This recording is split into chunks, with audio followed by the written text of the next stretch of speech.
모세가 광야에서 뱀을 든 것 같이 인자도 들려야 하리니 이는 그를 믿는 자마다 영생을 얻게 하려 하심이니라. 하나님이 세상을 이처럼 사랑하사 독생자를 주셨으니 이는 그를 믿는 자마다 멸망하지 않고 영생을 얻게 하려 하심이라. 하나님이 그 아들을 세상에 보내신 것은 세상을 심판하려 하심이 아니요 그로 말미암아 세상이 구원을 받게 하려 하심이라. 그를 믿는 자는 심판을 받지 아니하는 것이요 믿지 아니하는 자는 하나님의 독생자의 이름을 믿지 아니함으로 벌써 심판을 받은 것이니라. 그 정죄는 이것이니 곧 빛이 세상에 왔으되 사람들이 자기 행위가 악함으로 빛보다 어둠을 더 사랑한 것이니라. 아멘. 오늘 본문을 통해서 제목은 이 세대 사람들이 모르는 것, 그러나 우리 하나님 백성은 아는 것, 하나님 사랑, 구원, 심판, 죄, 이것이 제목입니다. 좀 길어서 짧게 썼는데 같이 한번 읽어봅니다. 이 세대 사람들이 모르는 것, 그러나 우리 하나님 백성은 아는 것, 하나님의 사랑, 구원, 심판, 죄. 우리가 신앙생활의 중심이 되는 책이 무엇입니까? 그러면은 물어볼 것 없이 성경입니다. 근데 성경은 참 두껍습니다.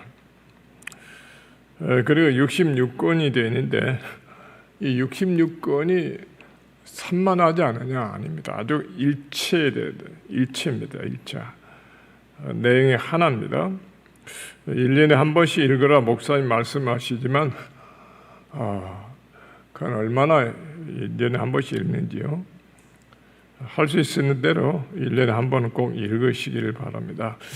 근데 어떤 성도님들은 심지어 집사님들 가운데서도 평생 한 번도 안 읽고 세상을 떠난 사람도 있어요. 참 안타깝죠. 집사 생활을 30년 해도 오후 예배를 한 번도 안 나온 분도 있더라고요. 참 안타깝습니다. 우리가 세상 살면서 은혜를 좀 받아야 되는데 은혜를 사모를 안 해요. 여러분 가운데 믿자는 친구가 여러분한테 너 예수 믿지? 그래 나 교회 20년 다녔어. 그래 근데 그 성경이 참 두꺼운데 그 성경 내용이 한마디로 뭐냐? 라고 물으면은 뭐라고 답하시겠어요? 우리 교회 나와서 목사님 설교 들어봐 라고 답을 하면은 그 조금 더 너무 바람직하지 못하죠. 적어도 20년을 믿었는데 아무 한마디도 못하고 교회 나와봐. 교회 나온 게 참 어렵죠. 불신자들은. 성경은 하나님이 예수 그리스도를 통하여 인생을 구원하신다는 말씀입니다. 저는 그렇게 생각합니다.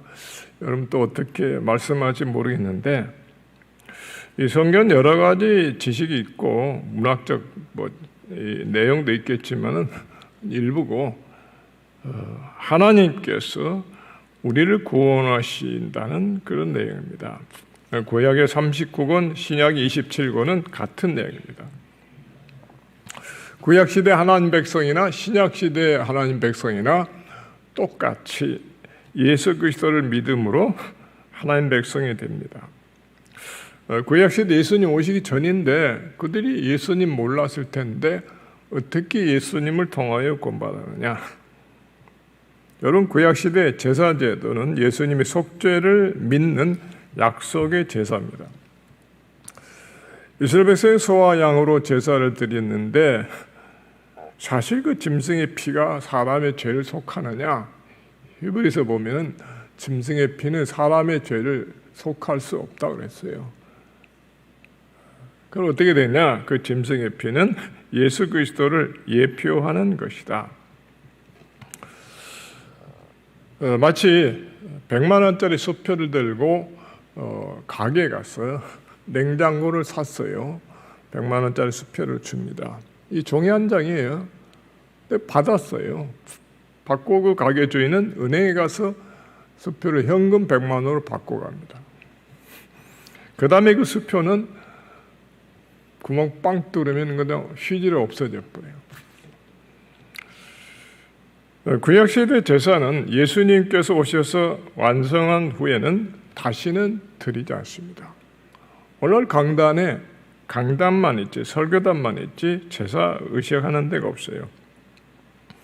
어떤 교회들은 가끔 촛불도 켜놓고 제단 비슷하게 위에다가 제단을 해놓고 뭐 이상한 행동을 하는데 그건 다른 것이 아닙니다.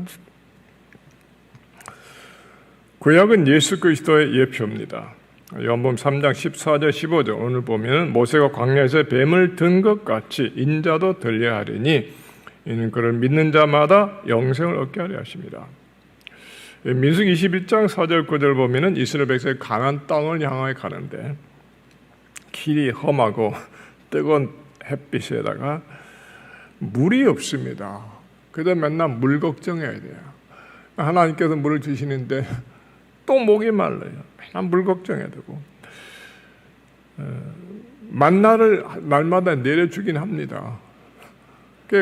굶어 죽지는 않은데 그 만나 그 하나만 먹고 살아야지 지겹습니다. 그래서 하루는 하나님을 원망하고 모세 원망해요. 우리 죽이려고 이리로 인도했느냐? 맨날 물 걱정하여 사느냐? 이제 이 만나는 지겹다. 신선한 야채와 고기 먹고 싶다. 그러다 사방에서 불뱀들이 나와서 백성을 뭅니다. 그 불뱀에 물린 자도 며칠 앓다가 죽습니다. 모세가 백성을 위해서 하나님께 용서를 구하니까 하나님께서 모세에게 놋으로 뱀 모양을 만들어 높이 달고 그걸 쳐다보면 산다 이렇게 하라. 모세는 시킨 대로 놋뱀을 만들어서 높이 달아놓고 이걸 쳐다보라. 그러면 하나님이 낫는다 그랬다. 그래서 사람들이 그 놋뱀을 바라보니까 그 뱀에 물린 것이 다 났습니다. 그걸 어떤 완악한 자들은 그거 무슨 본다고 나느냐 안 보다가 그냥 죽었어요. 이 놋뱀이 무슨 치료약이 아니고 하나님의 약속입니다. 그 약속을 믿는 것이죠. 바로 그리스도를 의미하는 겁니다. 3장 14절에 모세가 광야에서 뱀을 든 것 같이 이건 구약의 예표 그리스도를 예언한 것이고 인자도 들려하리니 예수께서 십자가에 못 박혀 들립니다. 신약의 성취 그리스도 예언의 성취입니다.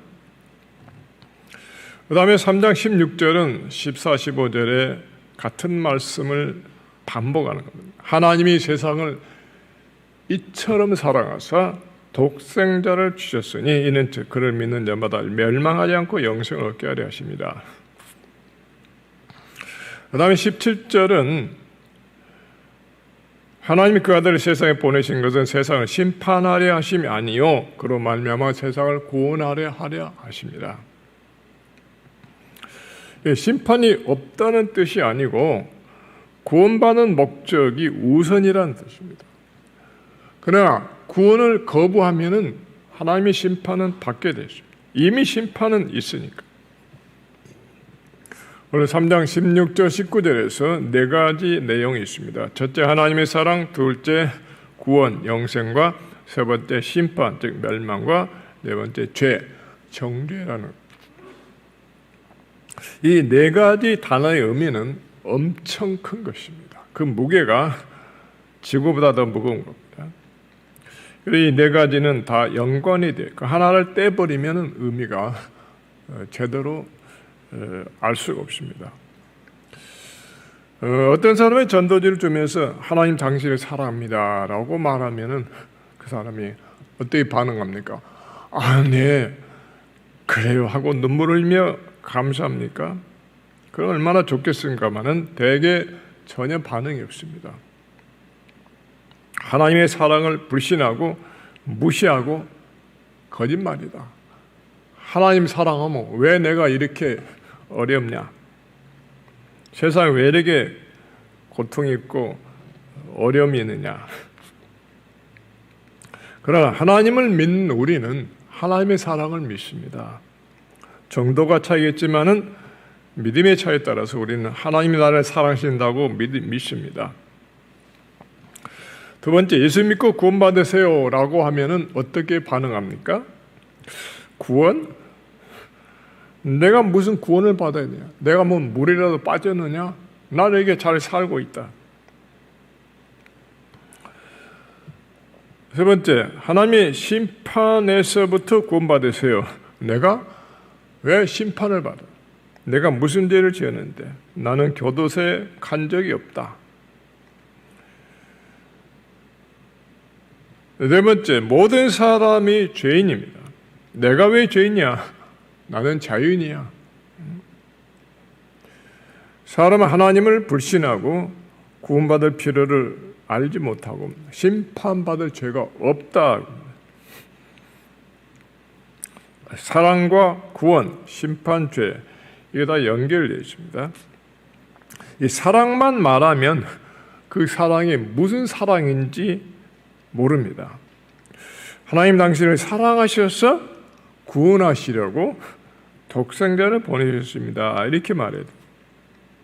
예수 믿고 구원받지 않으면 하나님 사랑을 모르는 거예요. 반드시 믿고 구원을 받아야 됩니다.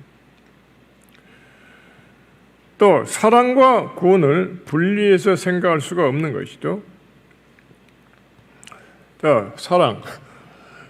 이처럼 사랑하사 독생자를 주셨으니 요한복음 3장 16절은 정말 큰 감동을 주는 말씀입니다. 저는 이 말씀을 또 다시 체험하게 됐습니다. 하나님이 나를 얼마나 사랑하신지 이처럼이란 뜻이 그 내용인데 이처럼 사랑했대. 무슨 뜻이냐? 나를 살리려고 독생자 예수 그리스도를 보내셨다. 내 죄를 대신 담당케 하셨다. 그 아들을 보내셔서 십자가에 죽으심으로 속죄를 이루어서 나를 살렸다는 거예요. 이 사랑이 얼마나 큰지 하늘과 바다와 비교할 수가 없다.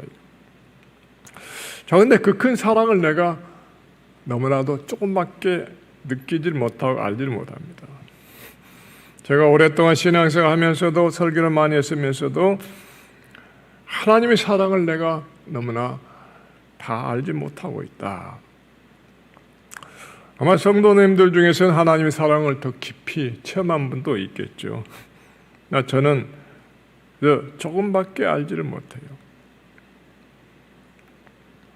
여러분, 자녀 가진 부모님들이 한번 생각해 보십시오. 다른 사람 살리려고 내 자녀를 희생할 수 있겠습니까? 다른 사람 살리려고 내 자녀를 대신 죽게 할 수가 있냐. 만일 배가 조난당해서 구명조끼가 하나밖에 없는데 자녀에게 입히지 않고 다른 사람에 입힐 수가 있습니까? 곰곰이 생각해 보세요. 그렇게 할 수 있습니까? 저는 못할 것 같아요.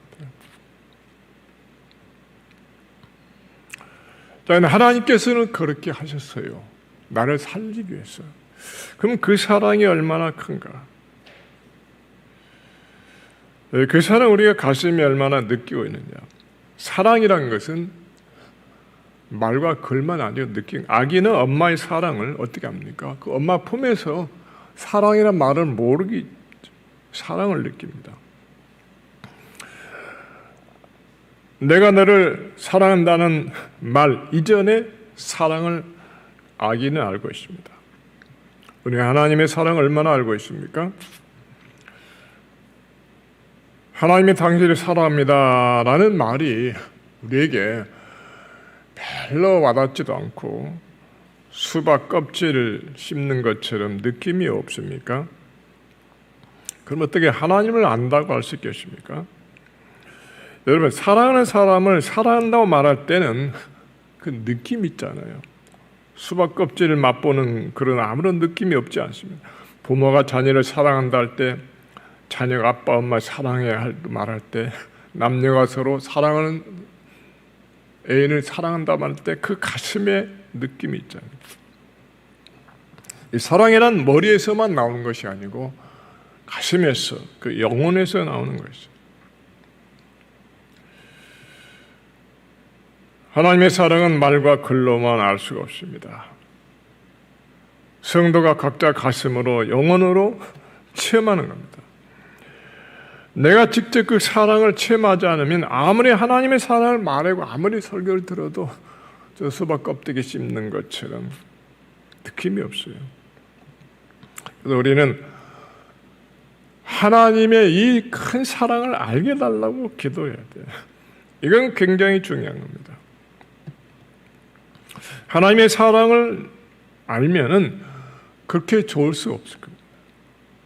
세상 부러운 게 없습니다. 하나님의 사랑을 받은데 뭐가 부럽겠어요? 세상에 아무리 귀한 것도 귀한 것을 느끼지 않습니다. 이제 눈물이 납니다. 그리고 내 마음속에 하나님 내가 주를 사랑합니다라는 고백이 나옵니다. 다윗은 그 시편에서 여호와여 내가 주를 사랑하나이다 이렇게 고백했습니다. 그 사랑을 가슴에 영혼에 느낀 것이죠. 마태복음 22장 37절 보면 주 너의 하나님을 사랑하라 마음을 다하고 뜻을 다하고 힘을 다하여. 그런데 사랑하라는 계명이 내가 그걸 지킬 수가 있는 얘기예요. 뭐 선을 행하라는 몰라도 사랑하라는 거 억지로 그거 억지로 안 되잖아요. 하나님의 사랑을 아는 사람만이 하나님을 사랑합니다. 하나님의 사랑을 어떻게 아느냐? 경험을 해야 되죠. 성경 말씀과 기도입니다. 설교나 성경 공부를 통해서 말씀을 듣고 그 다음에 기도를 해야 돼요. 기도를 통해 하나님과 나와 만남, 부딪힘이 있습니다. 근데 기도를 하지 않으면 하나님을 가까이 하기 어렵습니다. 하나님 가까이는 최고의 방법은 기도입니다. 기도하면 하나님 나와 가까이입니다. 하나님을 가까이 하지 않는데 어떻게 사랑을 알겠습니까? 여러분, 주님을 멀리하면서 어떻게 주님의 사랑을 알겠습니까? 사랑을 느끼지 못하고 사랑을 어떻게 사랑하겠어요? 자, 성도 여러분, 주님을 사랑합니다라고 얼마나 고백해 보셨어요? 주님께서 만약 이 시간에 아무개 내가 나를 사랑하느냐라고 물으신다면 어떻게 대답하시겠어요? 지금 한번 대답을 해보세요. 주님께서 아무개 내가 너를 사랑하는데 너는 나를 사랑하느냐 할 때 주님 내가 주님을 진정으로 사랑합니다 라고 말할 수 있습니까? 무엇이 문제입니까? 주님을 가까이 하지 않기 때문입니다. 이 사랑하는 관계는 간단합니다. 가까이 하는 겁니다. 가까이. 사랑하면 가까이 하게 되고 가까이 하면 사랑해야 됩니다. 여러분, 사랑하는 사람은 어떻게 하고 싶습니까? 가까이 하고 싶죠. 미워하는 사람은 멀리 하고 싶죠. 사랑하는 남자, 여자가 사랑하는 아들, 딸 멀리 있을 때 보지 못할 때 보고 싶죠. 그래서 보고 싶다. 또 전화도 하고 또 영상 무슨 통화도 하고. 하나님을 멀리하면서 하나님을 믿는다는 것은 영적으로 고갈된 상태입니다. 하나님을 가까이 하기 바랍니다. 아무리 좋은 설교를 들어도 여러분이 기도하고 하나님을 가까이 하고 체험하지 않으면 심령이 고갈되어 있습니다. 성경 말씀과 함께 기도하면 하나님을 가까이 만날 수 있습니다. 언제나 멀리 희미한 성경 말씀은 내 가슴에 확실하게 다가옵니다.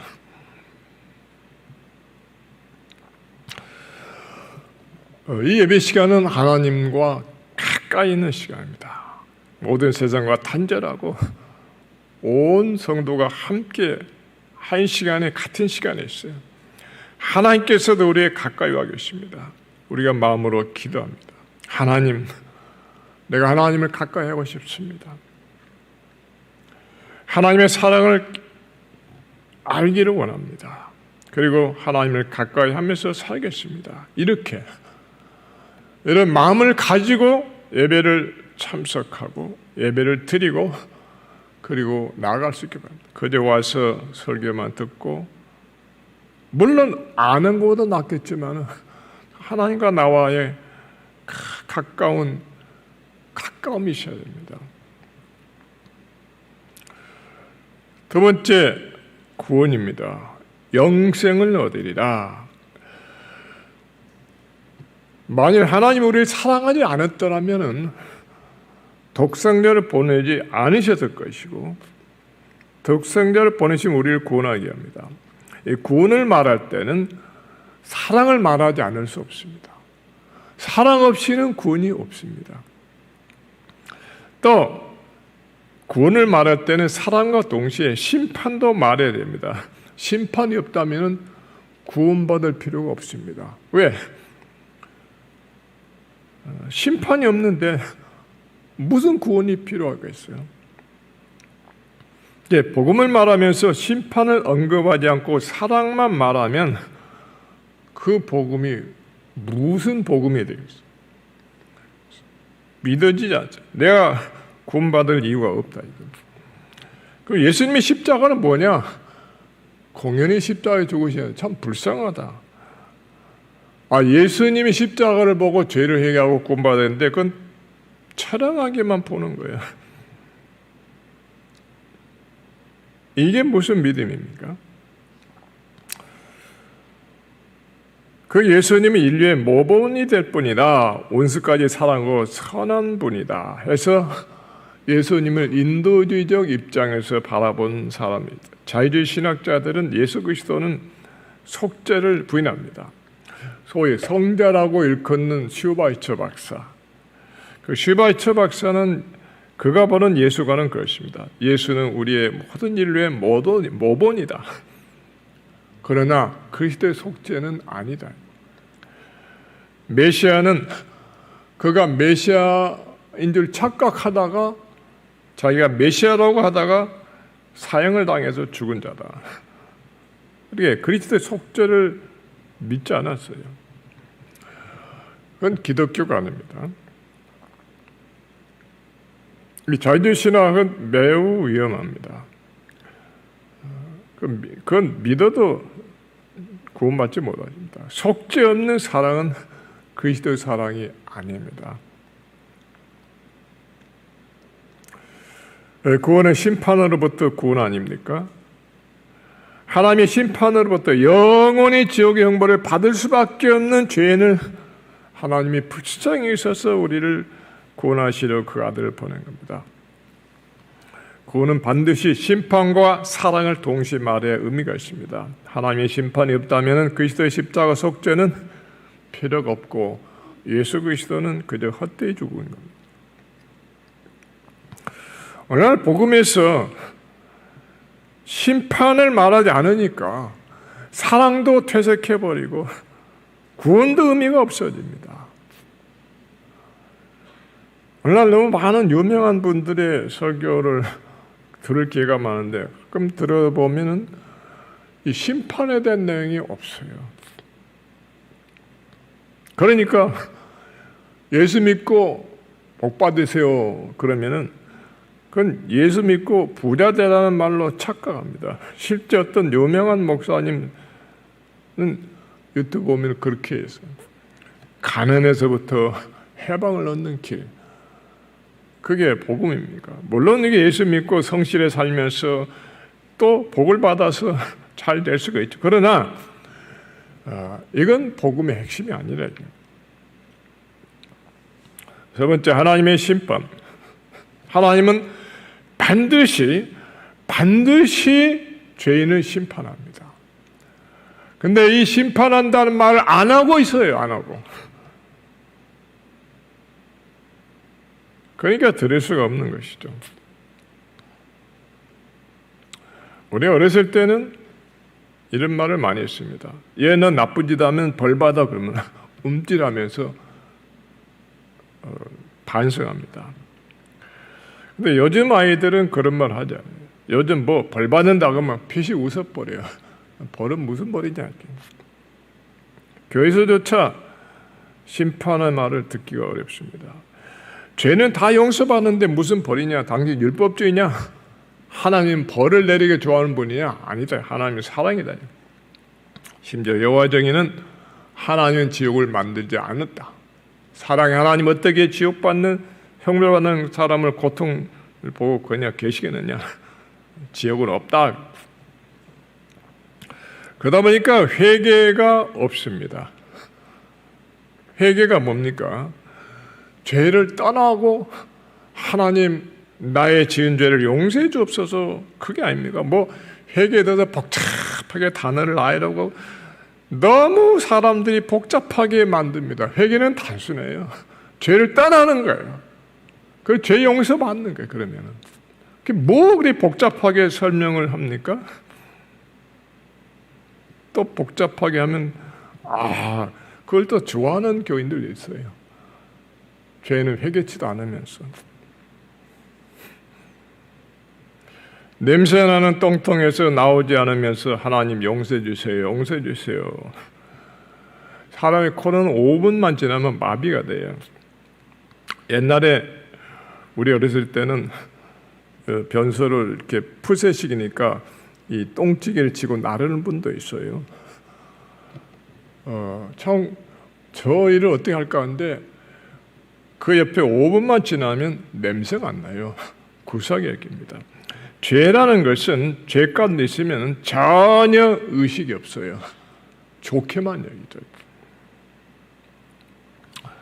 그러나 죄를 떠나면, 매를 맞고 회개하고 죄를 떠나면 내가 참 죄 가운데 있었구나, 내가 참 추악한 죄 가운데 있었구나, 그렇게 알게 돼요. 죄를 싫어하게 되는 거예요. 하나님께 용서를 구하는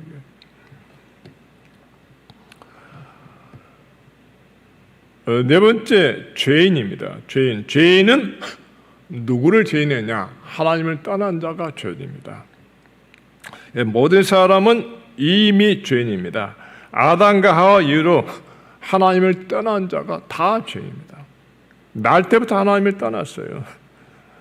죄의 근본은 창조자 하나님을 부인한 겁니다. 하나님을 떠난 사람, 그러므로 이미 심판을 받았습니다. 창세기 3장에 하나님 심판이 있잖아요. 21세기의 가장 무지한 것은 죄에 대한 분별력이 없는 것. 세상 모든 것은 엄청나게 발전하는데 다만 이 죄에 대한 인식은 아주 무지합니다. 윤리교육의 부재입니다. 14세를 기준으로 소년 범죄를 정하는데 14세 이전에는 이 뇌 전두엽의 발달이 아직 안 되어서 선악에 대한 분별이 아직도 미흡합니다. 그래서 끔찍한 죄를 죄로 여기지 않고 짓기 때문에 아무리 끔찍한 죄를 지어도 형벌을 크게 두지 않습니다. 사형이 없어요. 그러면 14세까지 어떻게 되냐?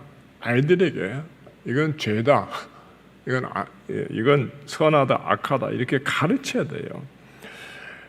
아이들에게 가장 기본적이고 아이들의 평생에 가장 유익한 건 뭐냐? 죄에 대해서 가르쳐. 뭐가 옳고 그런 거. 그래야 판단이 서는데 그걸 안 가르쳐요. 학교에서도 안 가르치고 집에서도 안 가르치고 국가에서도 안 가르쳐요. 그 애들이 어때냐? 끔찍한 범죄를 저지르고 나서 막 떠들어대니까 쇠고랑 차니까 아이고 내가 무슨 큰 죄를 지었나 보다. 얼마나 불쌍해요. 피해를 당한 학생 참 불쌍하지만 그 죄를 지은 가해자도 참 불쌍한 인생이에요. 나라에서 하는 일은 끔찍한 범죄가 일어나면 형벌을 크게 때려요. 그리고 경찰만 야단을 쳐요. 경찰만. 범죄 예방은 하지 않아요. 범죄 예방은 경찰이 다 할 수 있습니까? 가정교육, 부재, 학교교육 부재, 정치가들이 무책임한 결과입니다. 아이들의 범죄는 가정과 국가 책임입니다. 전 그렇게 봅니다. 윤리 교육에 있어서 범죄 예방에서 가장 큰 역할을 하는 중에 하나가 교회입니다. 종교입니다. 종교는 바르게 살라 가르쳐, 죄 짓지 말라고. 근데 일부 지도자들은 교회를 불필요하게 여깁니다. 교회 좀 안 모인다고 그래서, 예배 좀 몇 달 안 드린다고 그래서, 먹고 사는데 무슨 지장이 있느냐. 우리 다만 이 경제가 지금 문제래. 이렇게만 생각해요. 물질만 중요하게, 물질만 풍요하면 된다, 이게 유물론 사상 아닙니까? 물질의 분배가 이루어지면 인류는 유토피아를 가져온다. 기가 막힌 이론에 막 혁명이 일어났죠. 부자가 다 없애버리고 다 나눠줬는데 다 가난해져 버렸어요. 자유가 없어져 버려요. 자유가 없으니까 사람이 뭡니까? 억압 가운데서 발전이 없습니다. 뭐 그 얘기는 지금 할 수 없는 것이고, 세상 물질 문명이 발전해 가면은 하나님을 좀 떠나요. 점점. 하나님도 같이 섬겨야 되는데 왜 그런지 부자가 되고 잘 살게 되면 죄를 더 많이 져요.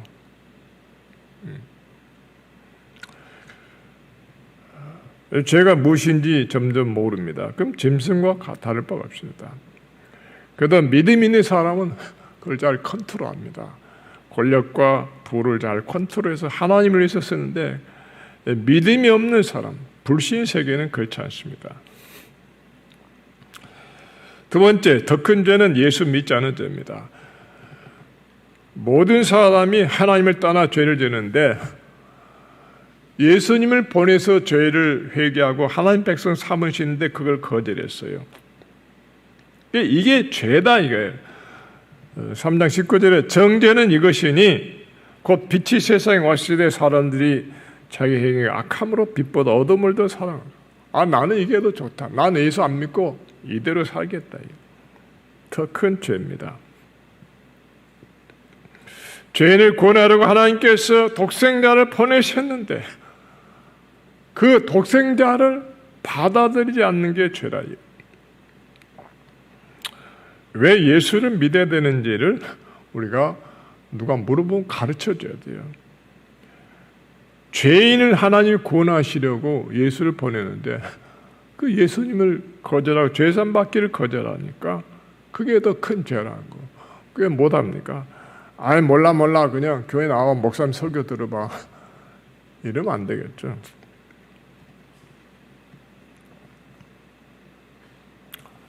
물에 빠진 사람을 구원하려고 구명대를 줬는데 그 안 받아요. 그럼 어떻습니까? 물에 빠져 그냥 죽는 거죠. 이미 물에 빠져 있어요. 이미 죄인이에요. 살 길을 주는데 거절해요. 그럼 어떻게 해요? 그냥 그대로 죽는 거예요. 그겁니다. 이미 예수 믿기 전에 죄인인데 예수 안 믿음으로 그냥 죄 가운데 사는 겁니다.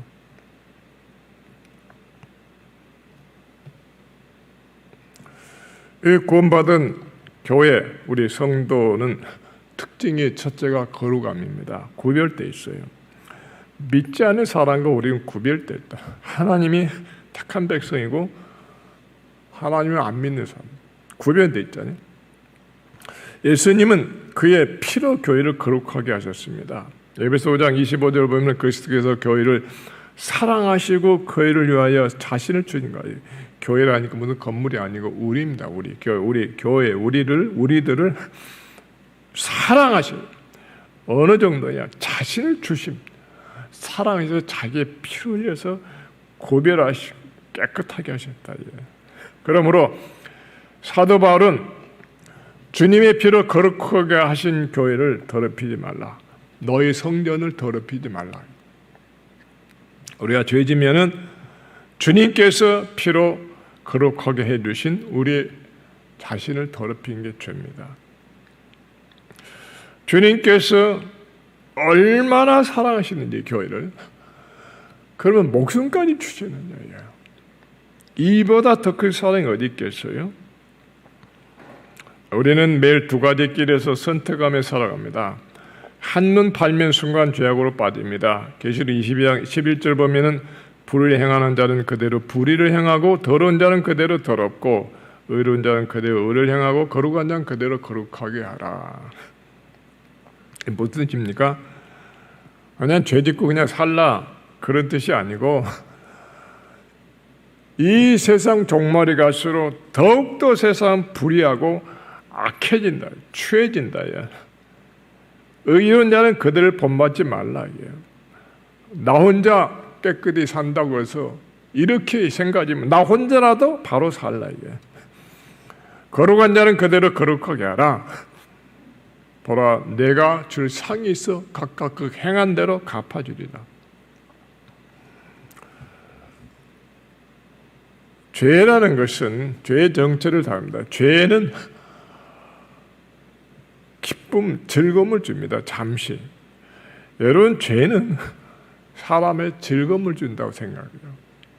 술도 먹어도 담배도 좋고 마약도 좋고 어떤 불륜도 다 뭐 이 죄라는 것은 크게 즐거움을 준다고 생각해요. 그 약속을 또 그걸 행복이라고까지 해요. 그러나 그건 잠시뿐이고 곧 고통이 따릅니다. 쓰디쓴 고통이에요. 고통 다음에는 또 수치가 따릅니다. 그리고 멸망입니다. 죄가 얼마나 무섭습니까? 그러나 거룩은 참된 기쁨을 줍니다. 거룩하게 살면 참 기쁨이 있습니다. 하나님의 사랑이 있습니다. 그리고 영광이 있어요. 가정도 부부가 잘 지켜서 자녀를 잘 양육하게 되면은 이 한 가정을 세우면 그 영광입니다. 보람이 있어요. 자녀가 나중에 또 결혼하게도 이게 이 사회인데 요즘은 나 혼자 행복하게 살면 돼 이렇게 생각하는 사람도 있습니다만은 이게 이제 다 보람되고 영광돼요. 영원한 생입니다. 우리 신자들은 이 땅에서 가정을 바로 지키고 직장생활을 바로 하고 국가에서도 자기의 의무를 지키고 이렇게 살아갑니다. 교회생활을 잘하고 죄는 그 배후에 사탄이 있습니다. 사탄은 여러분 사탄 그러면 무섭게 하는데 그게 아니에요. 사탄은 아주 아름답습니다. 그러나 아주 잔인합니다. 아름다운 모습입니다. 죄를 짓기 위한 거 아름다움과 행복과 즐거움을 약속합니다. 성공을 약속하고 이게 죄의 사탄의 모습입니다. 근데 이 마귀는 잔인합니다. 사람의 영혼까지 아주 완전히 망가뜨립니다. 마귀에 붙잡히면 아주 비참하게 되는데 그 지옥까지 가게 돼요. 마귀 여기서 벗어나야 됩니다. 마귀는 IQ가 보통은 300, 400, 500. 인간은 마귀와의 상대가 안 돼요. 요즘 그 마귀에 대해서 666이라고 나와 있죠. 666. 보이지 않는 그림자 정부가 있어서 그건 짐승의 표를 받지 말라. 그런데 그 사람들 주장이 역사를 보면 맨 처음에는 컴퓨터를 그건 짐승의 표다. 컴퓨터를 쓰지 말라. 컴퓨터를 쓰면 컴퓨터를 통해서 다 우리가 지배를 받는다. 보이지 않는 그림자 정부 적그리스도가 우리를 지배한다.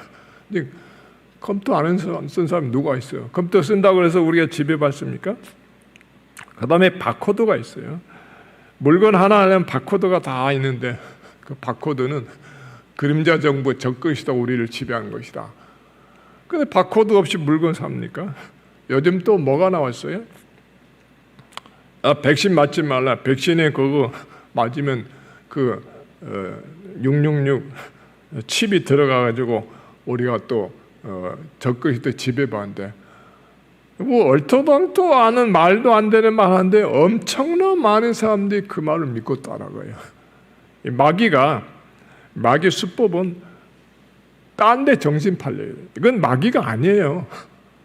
컴퓨터도 바코드도 백신도 마귀가 아닌데 적그리스도 아닌데 딴 데 정신 팔리가 있어요. 그게 사탄의 정체.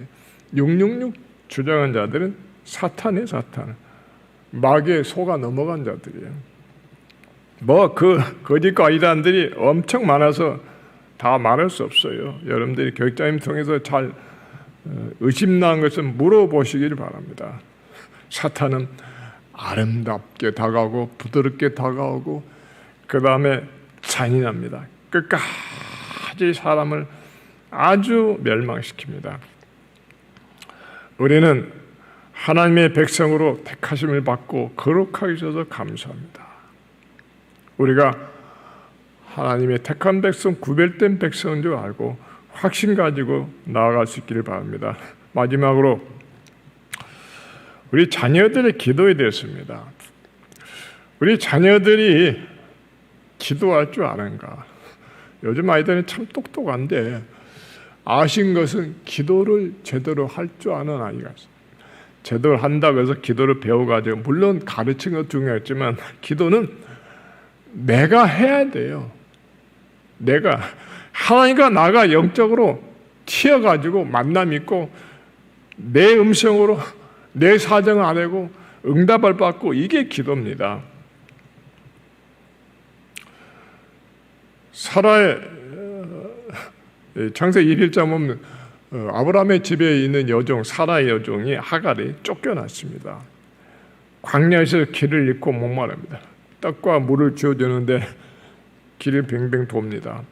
고향 애굽으로 가야 되는데 길을 잃어버렸어요. 물이 다 떨어집니다. 이스마엘 13살 아들은 엄마 물 줘 목말라서 죽어갑니다. 어떻게 볼 수 없어.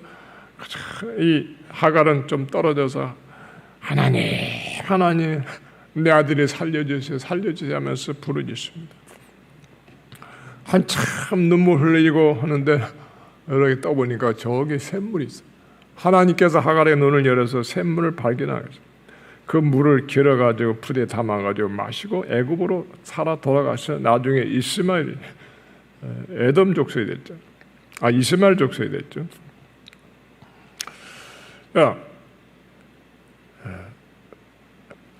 아브라함과 사라가 기도하는 것을 하나님 성경을 보고 옆에서 배운 겁니다. 우리 자녀들이 교회에서 생활을 10년, 20년 하면도 그런데도 기도를 제대로 할 줄 몰라요. 자기 문제를 가지고 하나님께 기도를 못하고 있어요. 그러나 나중에 하나님 있니 없니 길은 어떻게 됩니까? 얼마나 한심합니까?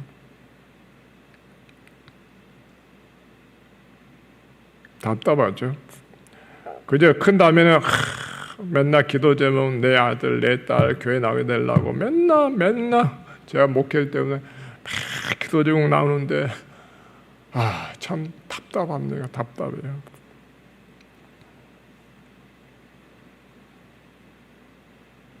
이 정도 기도를 배워서 할 줄 아는데 우리 교회 자녀들은 이 풍성한 신약 시대에 그만큼 말씀을 들었는데 왜 믿음을 못 지키냐,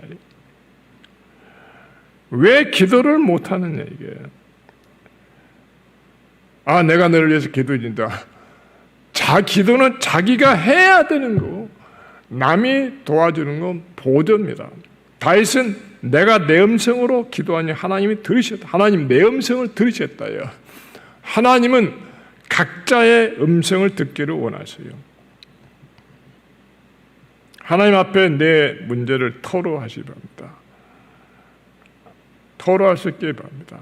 아이들이 어렸을 때 3살, 4살 때 하나님 기도하는 것보다 2살 난 애가 기도하는 보고 걔가 무슨 믿음이 있어 하겠어요.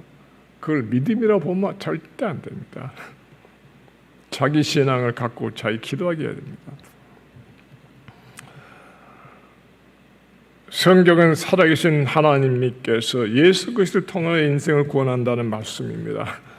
이 말씀이 책에 66권에 담겨 있습니다. 이것은 영혼을 살리는 책입니다. 우리 영혼이 살고 그리고 다른 사람 영혼을 살려야 됩니다. 이 시대 사람들이 모르는 것, 우리 하나님 백성은 아는 것, 하나님의 사랑입니다. 하나님의 사랑을 좀 더 알고 체험해 가기를 바랍니다. 이게 기도입니다. 제목입니다. 그 다음에 구원입니다. 이 구원에는 엄청난 하나님의 사랑, 그리스도의 희생이 담겨 있습니다. 이 세상과 가치가 비교할 수 없는 이 구원. 그 다음에 심판은 무서운 거예요. 죽음보다 무서운 겁니다. 여러분, 심판은 죽음보다 무서운 것이에요. 다음에 죄입니다. 죄에 대해서 무지합니다. 우리는 죄를 바로 알아야 됩니다. 아무쪼록 이 시대 우리가 예수 잘 믿고 우리도 구원받고 남도 구원시킬 수 있는 저와 여러분이 되기를 바랍니다. 기도하겠습니다.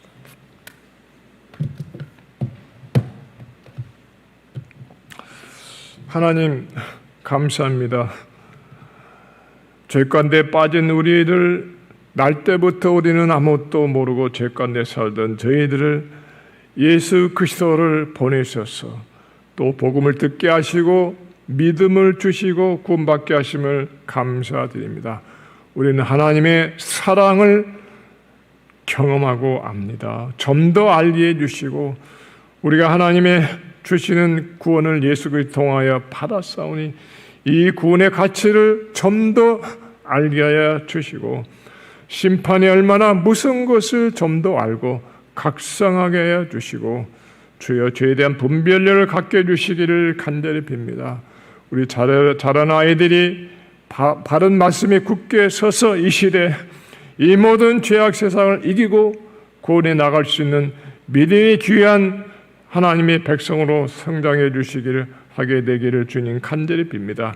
코로나 시대 가운데 있지만 우리의 기도가 뜨거워지게 하여 주시고 우리의 눈물이 하나님 앞에 상달되게 하여 주시고 아버지 하나님 아버지 주의 교회가 다시 한번 모여서 하나님께 큰 영광 돌리는 날에 속히 오게 하여 주시옵소서.